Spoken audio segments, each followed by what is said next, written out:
Hello everyone, welcome to our channel triple E tech tales. আশা করি সবাই ভালো আছেন। আমি মোহাম্মদ মশিউর রহমান। আমরা দেখব নন ইনভার্টিং অপারেশনাল অ্যাম্প্লিফায়ার এবং এর ফ্রিকোয়েন্সি রেসপন্সটা। তো এই ছিল আমাদের সার্কিট। এই সার্কিটটাকে আমরা আজকে রেসপন্স কীরকম হয়, ইনপুট আউটপুট কীরকম হয় এটা আমরা দেখব।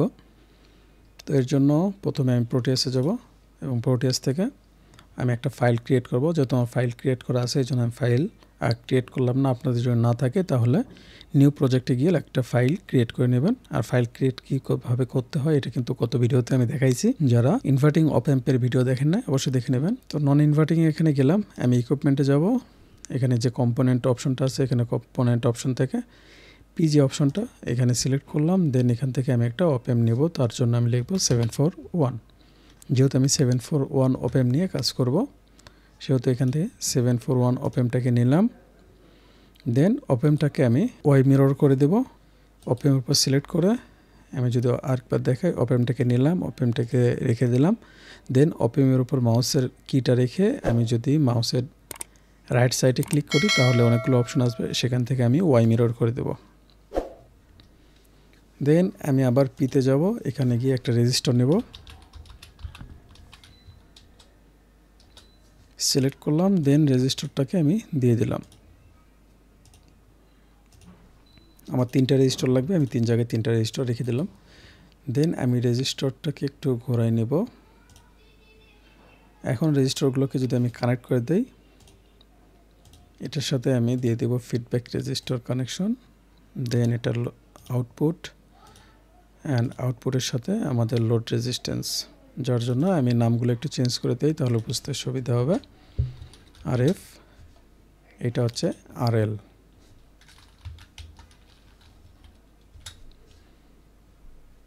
এখন আমার দরকার হলো গ্রাউন্ড। তার জন্য আমি যাব টার্মিনাল মোডে। এখান থেকে আমি গ্রাউন্ড নেব দুইটা গ্রাউন্ড নিয়ে 2 জায়গায় রেখে দিলাম এবং 2টা গ্রাউন্ডের কানেকশন দিয়ে দেব। একটা লোডের সাথে আরেকটা আমি ইনভার্টিং টার্মিনালের সাথে কানেক্ট করে দেবো, যেটার সাথে রেজিস্টার কানেক্ট আছে। যেহেতু নন ইনভার্টিং অপ অ্যাম্প সেহেতু আমার পজিটিভে সাপ্লাই দিতে হবে। সেজন্য আমি এখান থেকে একটা ডিফল্ট নিলাম, সেটাকে আমি সিলেক্ট করে এখানে আমাদের রোটেট করার অপশন আছে, রোটেট করে নিব। উপরে স্যাম্পল দেখা যাচ্ছে রোটেট হচ্ছে কি না, আপনি এখান থেকে রোটেট করে নিয়ে দেন এখানে এসে আমি সিলেক্ট করে দিলাম। দেন এটাকে কানেক্ট করে দিলাম 3 নাম্বার টার্মিনালের সাথে। এখন আমার একটা সোর্স দরকার, তার জন্য আমি যাব জেনারেটর মোডে। এখান থেকে আমি সাইনটাকে নিয়ে নেব।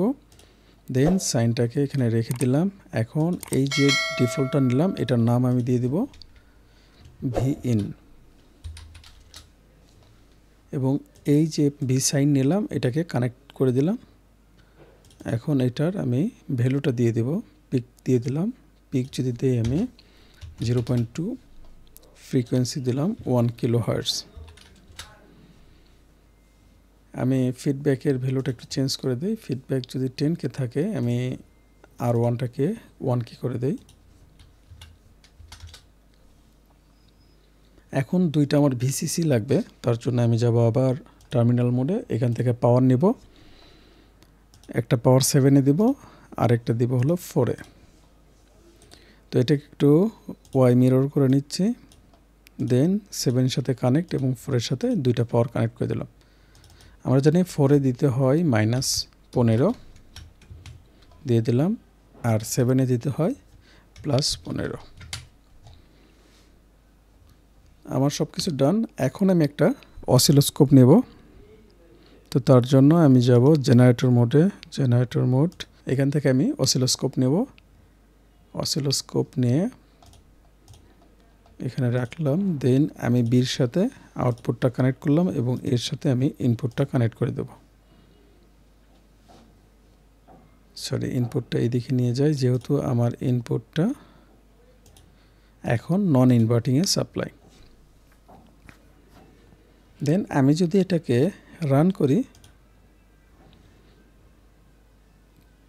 তাহলে দেখতে পারবো আমার আউটপুট শো করতেছে। আমি এটা 0.2-তে নিয়েছি, এটাকে যদি 0.2-তে নেই তাহলে আমি যদি এখন দেখি আমার ইনভার্টিং না নন ইনভার্টিং এটা দেখার জন্য দেখেন আমি যদি এটাকে জুম আউট করি বা জুম ইন করি তাহলে দেখতে পারবো এদের যে ফেজ এটা সেম আছে। দেখেন এটার ম্যাক্সিমাম ওইটার ম্যাক্সিমাম দুইটাই সেম। এটাকে আমি একটু ছোট করি তাহলে সেম আছে কিনা বোঝা যাবে। দেখেন আমি যদি একটু এটাকে বড় করলাম এটাকে ছোট করলাম এদের মধ্যে কোনো ফেজ ডিফারেন্স নাই।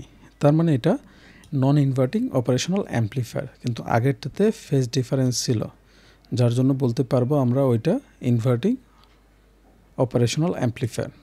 তো এই তো গেল আমরা এখান থেকে অসিলোস্কোপের মাধ্যমে ইনপুট আউটপুটটাকে দেখলাম। দেন আমি এটাকে ক্লোজ করে দিই। তো এটা একটা ইন্টারেস্টিং বিষয়, যদি এটাকে এখন রান করি তাহলে কিন্তু আমি আর অসিলোস্কোপের যে ভ্যালুটা সেটা কিন্তু দেখতে পাবো না। কারণ হলো যে এটাকে আমি স্টপ না করে দিয়ে ওটাকে কেটে দিয়েছি সরাসরি। তো তার জন্য যাইতে হবে কোথায়, ডিবাগে যাইতে হবে। ডিবাগ থেকে আমি কি করব, আমার যে রিসেট ডিবাগ আছে এটা রিসেট করে দেব। তাহলে আমার যে রানের যে অপশনটা ছিল হারিয়ে গেছিলো সেটা আবার ফেরত আসবে। ওকে, এখন আমি দেখব ফ্রিকোয়েন্সি রেসপন্স কার্ভ। তার জন্য আমার আবার গ্রাফ নিতে হবে।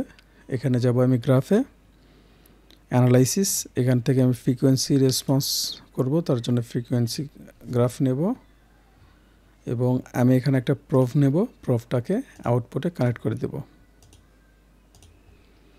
এবং এই প্রোভের যে টার্মিনাল সেই প্রোভটাকে ধরে আমি কি ফ্রিকোয়েন্সি রেসপন্স কার্ভের উপর রেখে দেব। দেন এটাকে যদি ক্লিক করি তাহলে এই প্রোভের যে মানটা সেটা এর ফ্রিকোয়েন্সি রেসপন্স কার্ভের উপর পড়বে।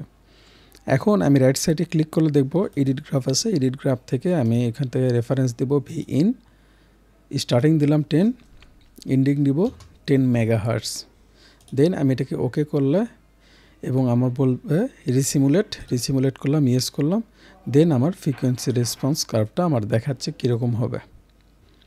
এটা হলো নন ইনভার্টিং অপারেশনাল অ্যাম্পলিফায়ারের ফ্রিকোয়েন্সি রেসপন্স কার্ভ এবং এটার আউটপুটটা কীরকম হয় সেটাও আমরা দেখলাম। তো আজকে এই পর্যন্তই, সবাই ভালো থাকবেন, কথা হয় পরে কোনো ভিডিওতে। খোদা হাফেজ।